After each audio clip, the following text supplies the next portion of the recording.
What is good, my people? We are back with another workout video. Seen the title for today. We got a lovely back and biceps session. If you've seen the past couple ones, previously, then you know what the deal is already. You know how we get down. It's all at home. It's mainly calisthenics, bit of resistance bands, bit of other stuff, but mainly calisthenics. So we're starting off with some weighted pull-ups. I wouldn't necessarily call this wide grip. I'd probably say this is a neutral grip.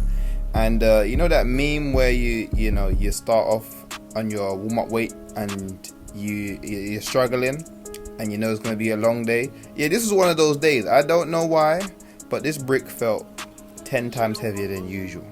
So I was still managing to get like 6 reps, 7 reps, but usually it's about 7, 8 with a little bit of struggle. But today I hit 4 and I thought, Jesus, alright, it's gonna be a long one. And sometimes you have those days in the gym where you might have slept badly, or you're still a little fatigued from something else that you might have done, or your mindset's just not in the right place. But I can't put my finger on it exactly, but these pull-ups were a bit of a challenge, can't lie. So as you can see there, had to drop off and get that final rep in afterwards. And you don't have to do that, if you can only squeeze out 6, 7, you don't have to go back up and do 8 because you said you're gonna do 8. But I just wanted to do a little isometric at the end, and I think I done it at the end of every set. So I would do the set,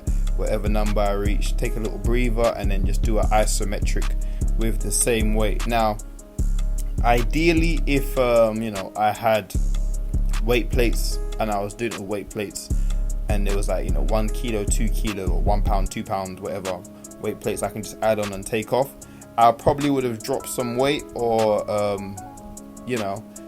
done something to I don't have a specific number in my head that I have to hit, but I'm just saying, in future, when I eventually do get weight plates, I can kind of do more drop sets, or drop the weight off and do a lower what am I saying? On the last set, I can drop the weight and do the same amount of reps as the first set.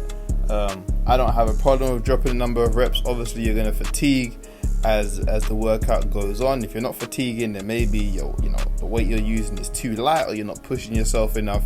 But naturally there's going to be a decline in numbers as the session goes on, and that's just what happened today. It was no biggie. I wasn't really too fussed. I was still getting my chin above the bar and every single one, coming all the way down. We never sacrifice form just for numbers. Please don't be that person who has to hit 10 reps because you said I'm doing 3 sets of 10. As long as the effort and the exertion is there, whatever number you hit, you're going to see results from. And obviously I wouldn't say do 2 reps and expect to see a lot of hypertrophy take place.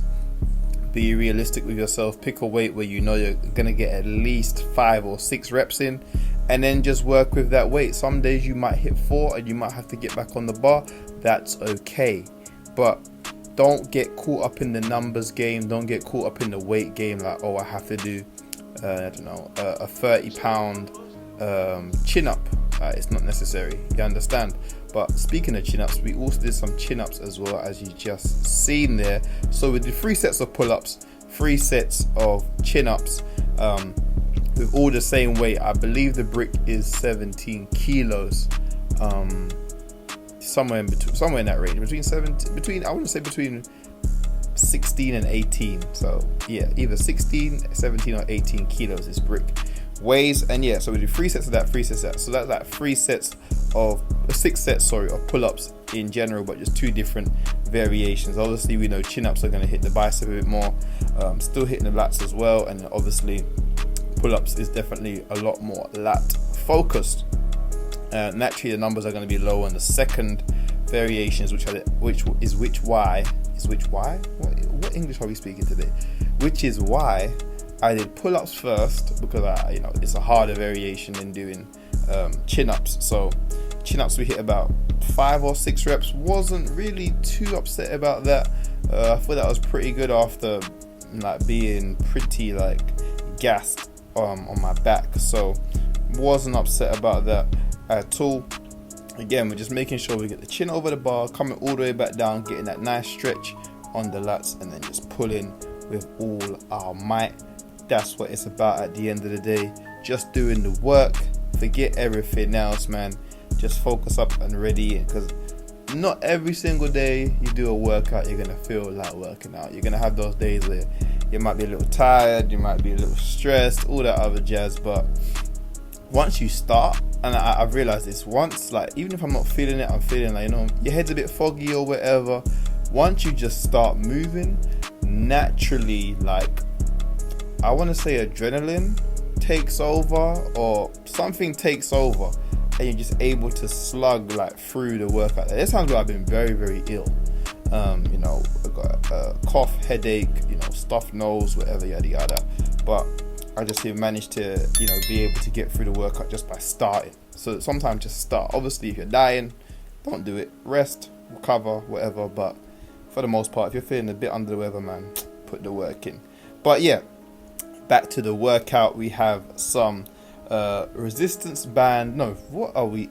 Jesus. Okay, we have some TRX rows for the back. Now, usually you see me use the pole across 2 chairs, but I have these wonderful TRX extensions that I can attach to my pull-up bar.